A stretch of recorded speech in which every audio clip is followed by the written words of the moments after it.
உலகத்தோட முதல் spiritual AI நித்யானந்தரை கேளுங்கள். இதுதான் உலகத்தின் முதல் ஆன்மீக நுண்ணறிவு செயலி. World's first spiritual AI.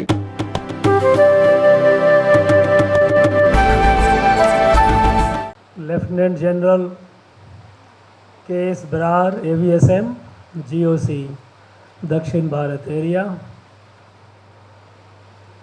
Professor Dr. N.S. Santosh Kumar, Vice Chancellor of this university. Brigadier Arul Dennis, VSM, Kargil War veteran. Professor Dr. Gauri Ramesh, Registrar of this university. Veer Naris, their family members, serving all ranks of Indian military, our veterans, the military band, which gave a wonderful, captivating performance, as students of the Law University who, through their skits, it was riveting to every second. Distinguished invitees, my dear students, ladies and gentlemen, on this Kargil Diwas Silver Jubilee, I extend my warmest greetings and best wishes to all of you. This is a day of celebration for the country. On this day, 25 years ago, our military secured a glorious victory by inflicting humiliating defeat on Pakistan for our nation. We solemnly remember and pay homage to all our martyrs who gave their life defending the honor of the motherland. We also remember and pay tribute to all those soldiers who suffered grievous injuries.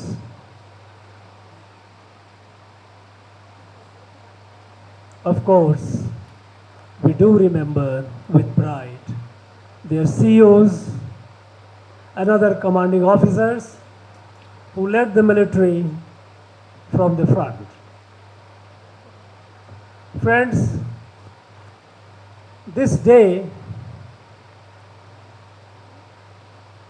is a day of pride for the whole nation.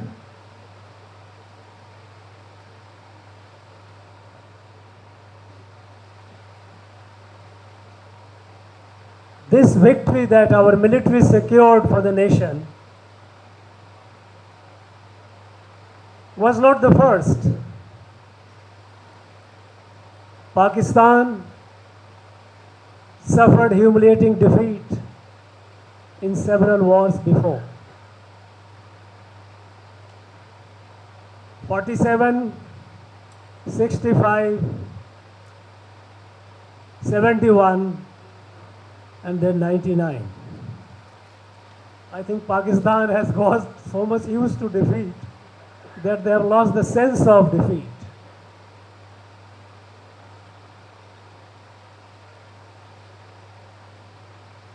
And then, now they have embarked on proxy war.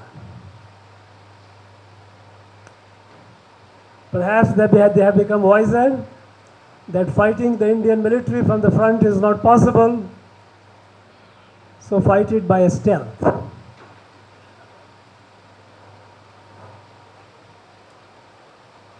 And they began this proxy war through terrorist attacks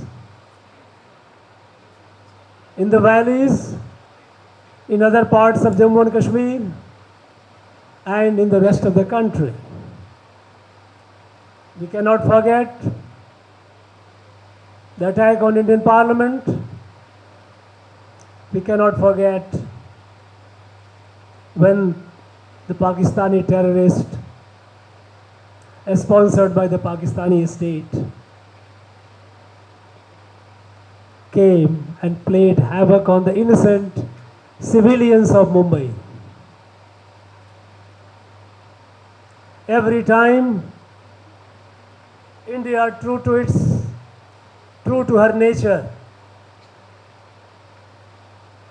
generous, compassionate, giving benefit of doubt, and always believing that this guy would learn some lessons, they will change their ways.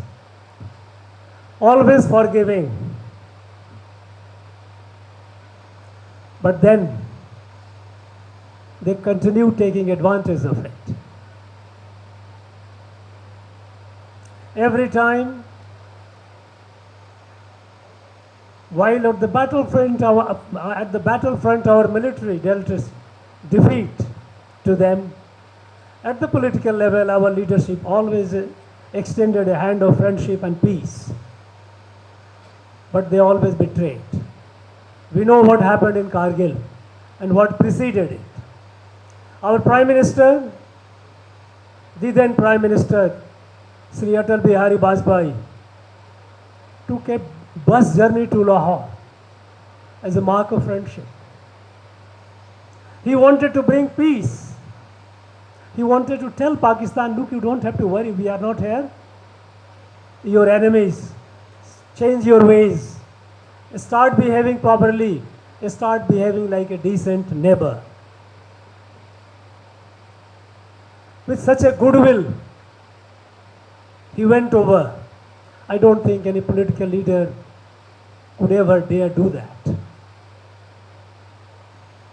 In the sense that it needed a bold decision to go by bus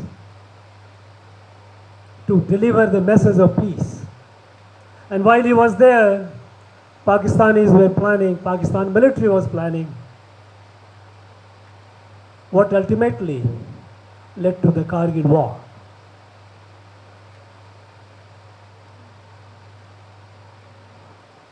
Even after that, we kept forgiving.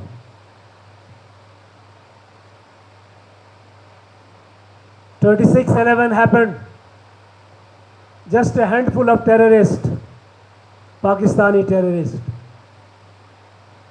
for over 50 hours,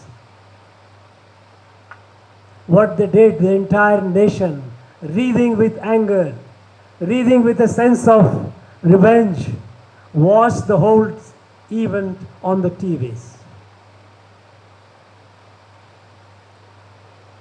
And within a year,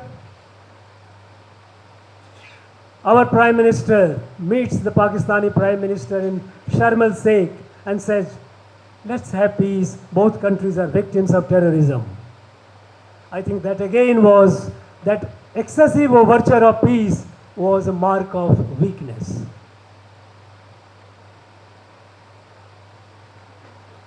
When Prime Minister Modi came, again an initiative was made. He went to Nawaz Sharif's place with a message of peace.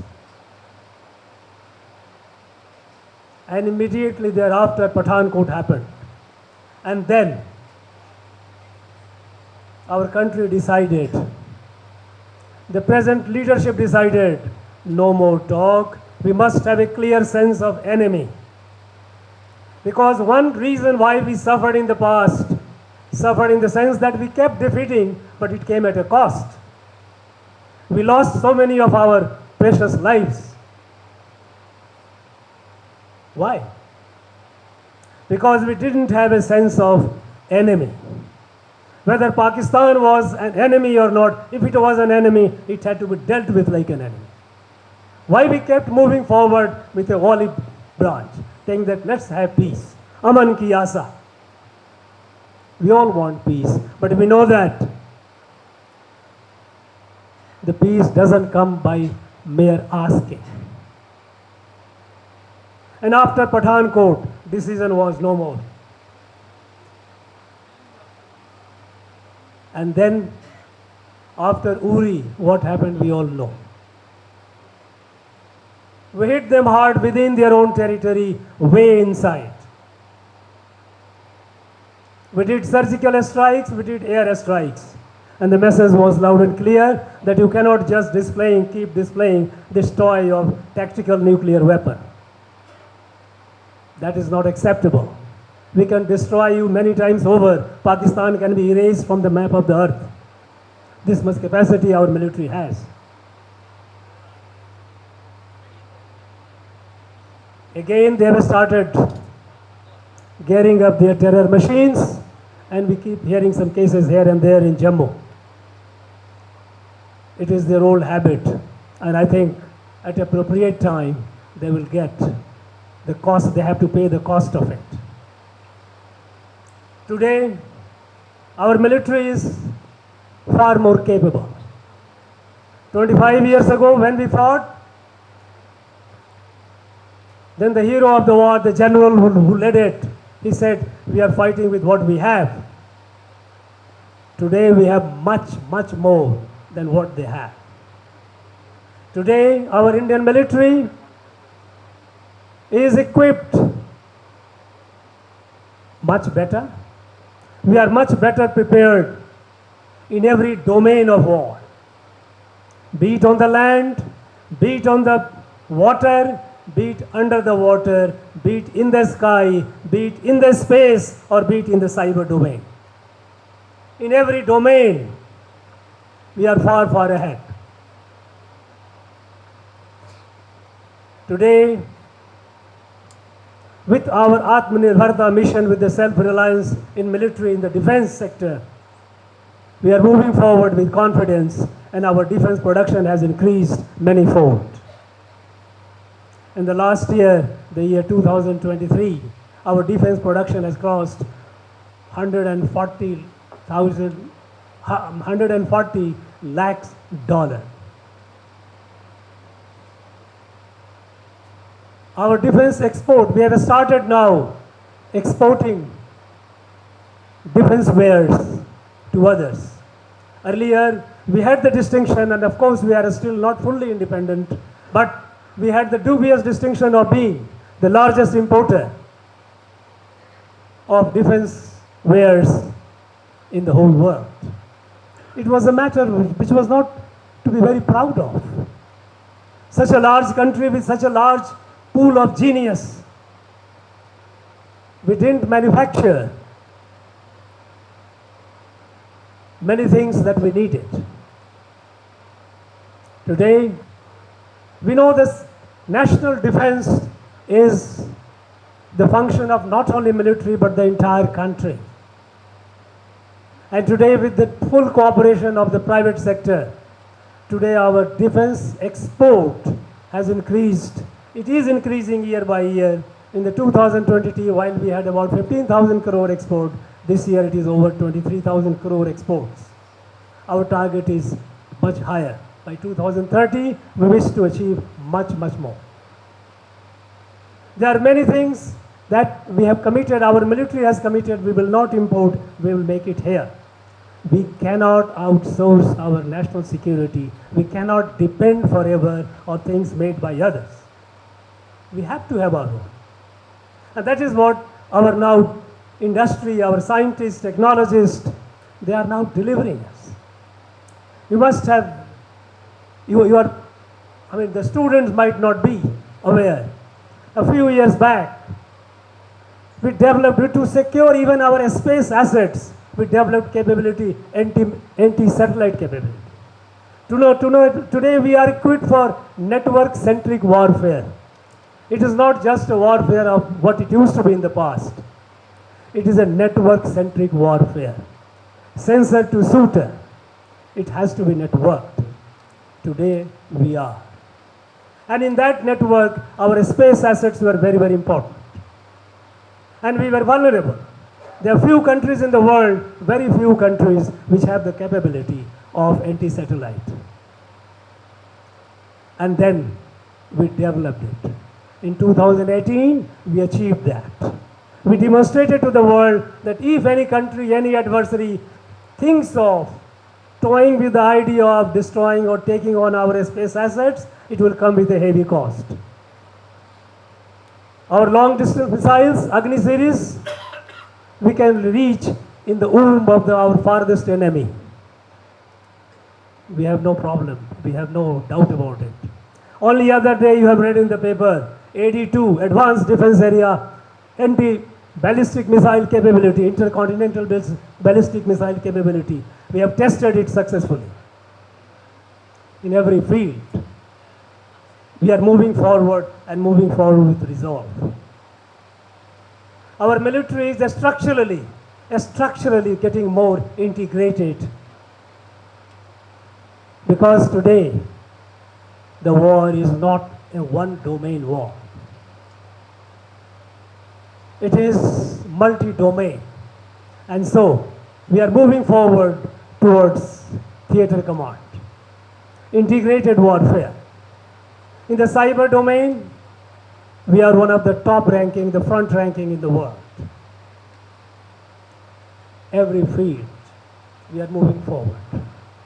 Today our military is far, far more capable.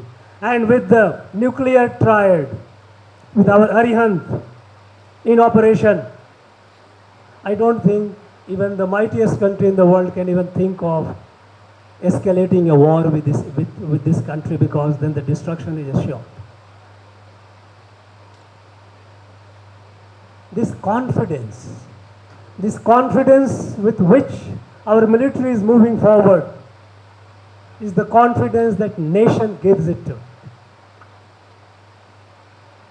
A military is pride of the nation. And it is for us, it is for the people of this country to be proud of them. And this pride has to be reflected in the way we treat our soldiers, we treat our veterans, we treat our Veer Naris, we treat our next of kins.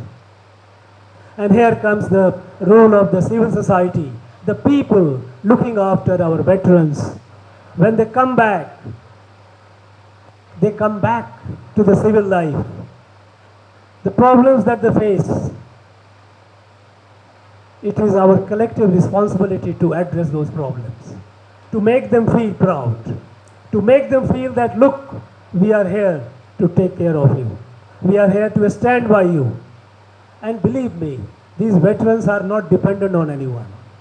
Because every veteran, wherever the veteran is, he is a source of positive force in the society. We have seen when something wrong happens in a colony, in a village or in a colony, other civilians will look and try to ignore it. But if there is a veteran around, compulsively he will react and say, no, this is not acceptable, this is wrong. This sense of propriety, this sense of what is right, what is wrong, is a major strength of our society. So even when a veteran is retired and has come back to the civil life, he remains a positive force for our society. We must realize that. And society too looks upon them.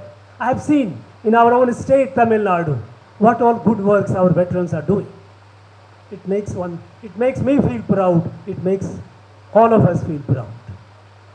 So at this time, on this occasion, while we celebrate this Vijay Diwas, we celebrate the victory which is rightfully ours, delivered to us by our military. And we remember our martyrs who will always remain in our heart. We also must commit ourselves to be respectful, to be nice, and to be caring for our veterans and the families of our soldiers. When our soldiers are there at the most difficult place, incredibly difficult, leaving behind the family, it is the responsibility of the society to take care of the family. We must stand by them. That is the strength that gives a soldier to fight. When a soldier fights and gives his life, he knows that 140 crore people are behind him. That sense must be palpable, that sense must be felt. And I urge upon the civil society, our people, to keep that in mind, that our soldier is our national asset, Our veterans are our national assets, our social assets also. And we must take care of them. We must be proud of them. Friends, I once again wish all of you the very best. I once again extend my warmest greetings and best wishes to all of you on this happy and auspicious occasion, on the day we got the glorious victory. Thank you very much. Jai Hind.